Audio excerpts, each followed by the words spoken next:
The mysterious feather.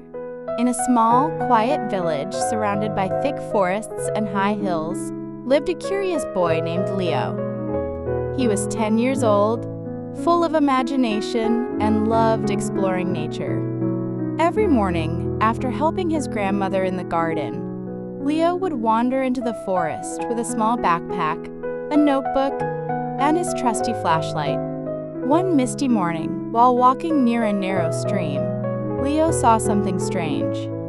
It was a feather, long, glowing slightly, and unlike anything he had ever seen. It shimmered with blue, gold, and silver, as if it came from a bird not of this world. He picked it up carefully and felt a small shock, like static electricity. "Strange," he whispered. That night, Leo couldn't sleep. He kept staring at the feather on his desk, wondering where it came from. The next day, he went back to the same spot, but this time, the forest felt different. The birds were silent. The wind was still. Suddenly, he heard a whisper, "Return the feather." Leo looked around, heart pounding, but saw no one. He shouted, "Who's there?" No answer. He ran home. His grandmother noticed his pale face. When he showed her the feather, her eyes widened. "Leo," she said, "this is no ordinary feather.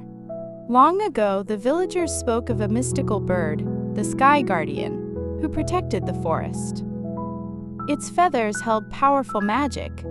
They were never meant to be taken." Leo realized he had disturbed something sacred. That night, he dreamed of a giant bird with glowing eyes flying through a storm.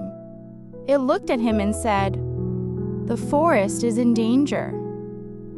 The next morning, Leo followed his dream.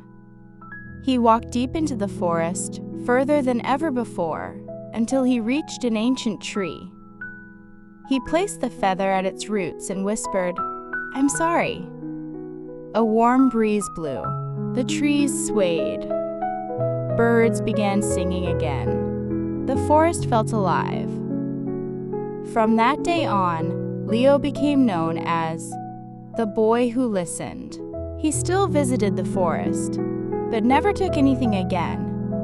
And sometimes, just sometimes, he'd see a shimmer in the sky, blue, gold, and silver, watching over him. Years later, when Leo grew up, he became a forest protector.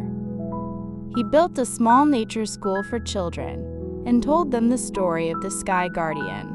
He taught them not only science and trees, but also respect for life, for balance, and for mysteries beyond our understanding. And in his heart, he always carried the memory of that feather, a reminder that even a small act, done with care, can protect a whole world. Thanks for watching.